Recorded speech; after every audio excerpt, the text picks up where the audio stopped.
Pagod ka ng magpanggap. Sa harap ni Lord, hindi mo kailangang magmukhang okay.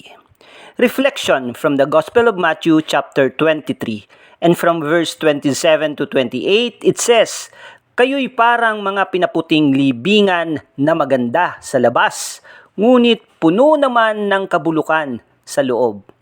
At para mas makarelate tayo, here is the short narrative of this scripture.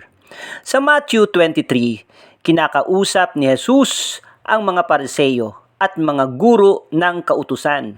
Mukha silang banal at maayos sa paningin ng tao, pero nakita ni Jesus ang totoong laman ng puso nila. Ipinaalala niya na hindi sapat ang magandang itsura sa labas kung wasak naman sa loob. Gusto ni Jesus ng totoong puso, hindi ang pagpapanggap.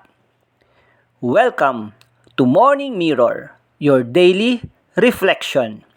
Kapatid, minsan nakakapagod din palang magpanggap. Yung ngumiti kahit pagod ka na. Magsabing okay kahit wasak ka na.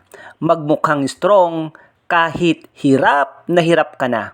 At habang tumatagal, nasasanay ka na lang. Hanggang sa hindi mo na alam alin yung totoong ikaw at alin yung role na ginagampanan mo lang para tanggapin ka ng mga taong nakapaligid sa'yo. Sa Matthew 23, sinabihan ni Jesus sa mga Pariseo, "Para kayong pinaputing libingan, maganda sa labas, pero sa loob, patay." At minsan, ganun din tayo. Maayos tingnan, religious tingnan, strong tingnan, pero sa loob, pagod, sugatan, takot, wasak. At alam mo yung pinakadelikado? Hindi yung depekto nito, kundi yung issue ng denial. Kasi yung taong umaamin, nagpapagamot, nagpapahawak, nagpapaayos. Pero yung denial, tinatakpan lang yung mga butas, as in temporary solutions lang.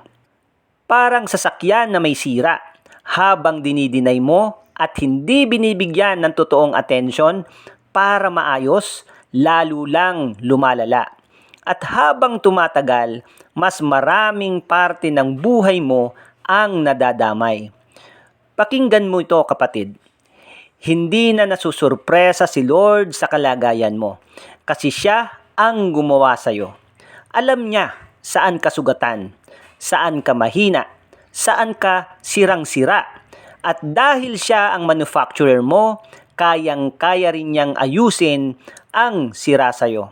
Kaya sa harap ni Lord, hindi mo kailangang magpanggap. Hindi mo kailangang magmukhang okay para mahalin ka niya.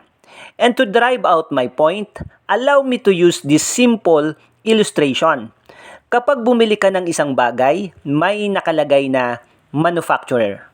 Ibig sabihin, may gumawa, may nagdisenyo, at dahil sila ang gumawa, alam nila kung paano ito ayusin kapag nasira. Ganun din tayo. Kung bubuksan mo ang puso natin, parang may nakasulat din doon, manufactured by God. Siya ang designer. Siya ang creator. Siya ang nakakakilala sa bawat bahagi ng pagkatao natin. Kaya kapag may nasira sa atin, kapag may sugat, kapag may trauma, kapag may takot, kapag may insecurities, kapag may bahagi ng puso nating unti-unting nasisira, laging may available na lunas si Lord. May available siyang restoration. May available siyang healing. Ang problema ay madalas hindi sa kanya tayo lumalapit kapag naramdaman nating may nadadamage sa atin. Kaya ang resulta, ibang brand ng spare parts ang ginagamit natin para ma-repair sa atin yung damage. Kapalit ng acceptance, approval ng tao ang hinahanap natin. Kapalit ng kapayapaan, bisyo ang nilalapitan natin. Kapalit ng pagmamahal, maling relasyon ang ipinipilit natin. Kapalit ng identity, validation ng mundo ang inaasahan natin. At dahil hindi naman sila ang gumawa sa atin, hindi sila swak sa disenyo natin. Kaya imbis na gumaling, mas lalo tayong nasisira. Minsan, pati yung maayos pa nating bahagi, nadadamay pa. At doon nagsisimula ang pagpapanggap. Ngumingiti tayo kahit pagod na. Nagpapakita tayong malakas kahit durug na. Nagpapakita tayong okay kahit umiiyak na ang puso.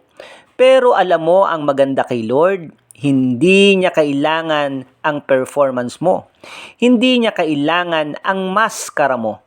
Hindi niya kailangan ang edited version mo.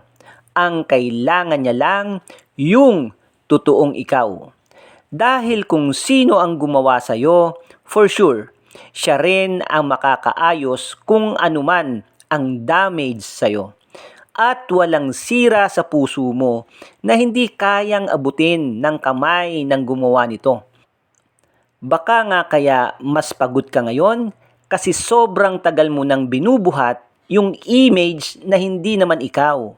Kaya baka today hindi ka tinatawag ni Lord para magmukhang perfect. Baka gusto ka lang niyang maging totoo. One admission, one surrender, one healing at a time. Let us pray. Lord, pagod na po akong magpanggap. Pagod na akong itago yung totoong nararamdaman ko. Tulungan mo akong maging totoo sa harap mo. Hawakan mo yung mga parte kong sugatan at sirang-sira. At turuan mo akong magtiwala na kaya mo pa akong ayusin. Sa pangalan ni Jesus, Amen. Kapatid, hindi mo kailangang magpanggap kay Lord. Kilala ka niya. Kapag si Lord ang gumawa sa puso mo, huwag kang maghanap ng healing sa mga bagay na hindi naman siya ang gumawa. Amen.